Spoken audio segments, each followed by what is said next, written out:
தமிழகத்தில் மிக முக்கியமான அமைச்சர் வீட்டில் வைரக்கற்கள் பறிமுதல். இதை பற்றித்தான் இந்த வீடியோவில் நம்ம தெள்ளத்தெளிவாக பார்க்க போகிறோம் நண்பர்களே. காணொளியை தெள்ளத்தெளிவாக பார்ப்பதற்கு முன்பு நம்முடைய சேனலுக்கு நீங்கள் கண்டினியூவாக பார்த்தீங்கன்னா புதிய பார்வையாளர்களாக இருப்பதற்கான வாய்ப்புகளும் சாத்தியக்கூறுகளும் இருக்கிறது. இருந்தீங்க அப்படின்னா மறக்காமல் நம்ம சேனலை சப்ஸ்கிரைப் பண்ணிக்கோங்க. மிக மிக முக்கியமான அமைச்சர் வீட்டில் வைரக்கற்கள் அப்படின்றது பறிமுதல் செய்யப்பட்டு இருப்பதா தகவல்கள் அப்படின்றது வெளியாகி இருக்கிறது. ஒரு துறை சார்ந்த அமைச்சர்கள் வீட்லேயுமே ஒன்று கண்டிப்பாக இருக்குது. உங்கள் அனைவருக்குமே தெரியும் அப்படின்னு நினைக்கிறேன். இந்த ஒரு சூழ்நிலையிலே மிக மிக முக்கியமான அமைச்சர்கள் வீட்டில் வைரக்கற்கள் அப்படின்றது பறிமுதல் செய்யப்படுவதற்கு வாய்ப்புகளும் சாத்தியக்கூறுகளும் இருப்பதா தகவல்கள் என்பது வெளியாகிருக்கு. குறிப்பாக பல்வேறு விதமான துறை சார்ந்த அமைச்சர்கள், துறை சார்ந்த பட்டியலில் இருக்கக்கூடிய அமைச்சர்கள் சொல்கிறேன், நிறைய பேர் பார்த்தீங்கன்னா அரெஸ்ட் ஆகிறதுக்கு வாய்ப்பு இருக்குது அப்படின்னு சொல்லியிருக்கிறாங்க. திமுகவிலேயே நிறைய விதமான திருப்பங்கள் அப்படின்றது இருக்குது அப்படின்னு சொல்லியிருக்கிறாங்க. ஸோ அந்த ஒரு சூழ்நிலையில் அந்த அமைச்சர்கள் அனைவருமே பார்த்தீங்கன்னா கைது செய்யப்படுவதற்கு வாய்ப்புகளும் சாத்தியக்கூறுகளும் இருக்கலாம் அப்படின்னு சொல்லிட்டு எதிர்பார்க்கப்படுகிறதாம்.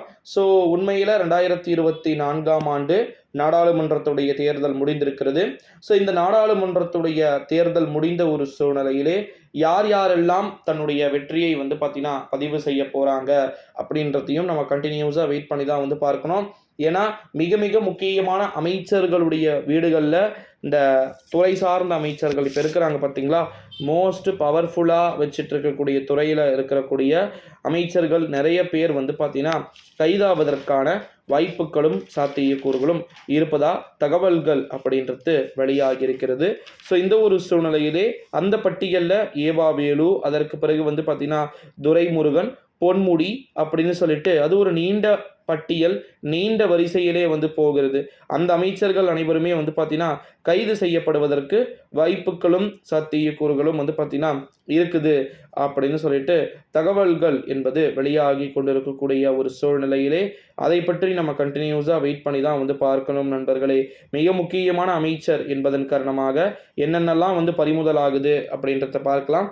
எந்தெந்த துறையை சார்ந்தவர்கள் கைது செய்யப்படுவதற்கான வாய்ப்புகளும் சாத்தியக்கூறுகளும் இருக்குது அப்படின்றதையுமே நம்ம கம்பல்சரி பார்க்கத்தான் போகிறோம்.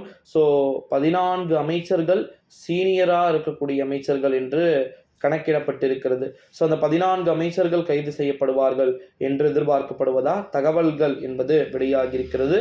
ஸோ அந்த 14 துறை சார்ந்த அமைச்சர்களுடைய நிலவரங்களை நம்ம தொடர்ந்து பார்க்க வேண்டிய ஒரு சூழல்கள் இருக்கிறது அப்படின்னு சொல்லலாம். ஸோ இந்த வீடியோவை உங்கள் ஃப்ரெண்ட்ஸ் அண்ட் ஃபேமிலி எல்லாருக்குமே பார்த்தீங்கன்னா மோஸ்ட்லி ஷேர் பண்ணிக்குமாறு கேட்டுக்கொள்ளப்படுகிறது நண்பர்களே. ஏன்னா இது போல் நிறைய விதமான காணொளிகள், நிறைய விதமான வீடியோக்கள் பார்த்தீங்கன்னா இருக்கிறது. ஸோ அதையுமே நம்ம தொடர்ந்து பார்க்கத்தான் போகிறோம் நண்பர்களே. நன்றி, வணக்கம். அடுத்த வீடியோ